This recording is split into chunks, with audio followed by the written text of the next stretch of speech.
मुख्यमंत्री योगी आदित्यनाथ के बयान पर समाजवादी पार्टी सांसद ने किया है पलटवार। बोले गलती से भाजपाई की जगह सपाई बोल गए। जी हां, समाजवादी पार्टी के सांसद बीरेंद्र सिंह ने शनिवार को चंदौली की नवीन मंडी समिति में अफसरों के साथ बैठकर धान खरीद व्यवस्था की समीक्षा की। उन्होंने बताया कि 1 नवंबर से धान खरीद की प्रक्रिया शुरू होनी थी, लेकिन अभी तक केंद्रों पर किसानों से धान की खरीद नहीं हुई है। वहां सीएम योगी के जहां दिखे सपाई, वहां बेटियां घबराई वाले बयान पर उन्होंने प्रतिक्रिया दी है। उन्होंने कहा है कि सीएम योगी गलती से भाजपाई की जगह सपाई बोल गए। उन्होंने कहा कि भाजपाई को देख करके भाग जाती हैं लड़कियां।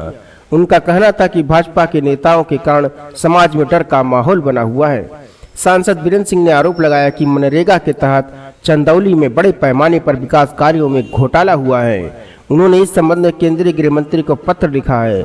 दिशा की बैठक में भी सवाल उठाते हुए डीएम को ब्लॉक स्तरीय कमेटी बनाकर जांच के निर्देश दिए गए हैं। बावजूद जिला स्तर पर जांच की कार्रवाई में लापरवाही बरती जा रही है।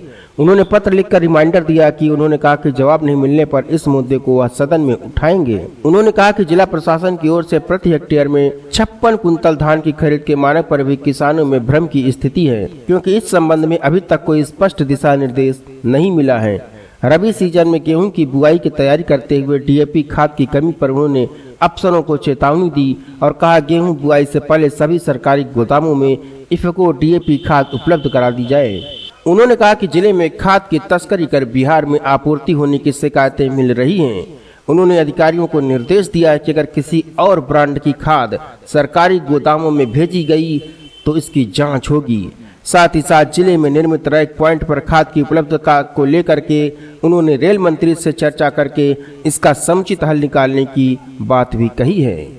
कुल मिलाकर के समाजवादी पार्टी ने योगी आदित्यनाथ के बयान पर पलटवार कर दिया है। अब देखना यह होगा कि भारतीय जनता पार्टी अपने इसी बयान को आगे लेके जाती है या फिर कोई नया शगुफा छोड़ती है। मैंने गृह मंत्री से मिलकर के पहले तो यहाँ दिशा कमेटी में भी मैंने इस बात को उठाई कि भ्रष्टाचार के मानक को मनमाने तरीके से उसको बदल दिया गया है। जो उसका मुख्य उद्देश्य होता है कि गांव के किसानों गरीबों को रोजगार के साधन उपलब्ध कराना, मैंडेज देना, लेकिन वो लाभ का एक साधन हो गया है जहां पर लोग उससे उल्टा पुल्टा करके भारी पैमाने पर भ्रष्टाचार किए हैं, जिसकी जांच के लिए मैंने गृह मंत्री जी को पत्र लिखा था। दिशा कमेटी में मैंने जिलाधिकारी को निर्देश किए थे कि कमेटी बना करके वो सारे ब्लॉकों की आप जो है मनरेगा के कार्यों की जांच करके ये बताइए कि क्या कितना और कौन कौन लोग भ्रष्टाचार में लिप्त हैं, उनके खिलाफ क्या कार्रवाई कर रहे हैं।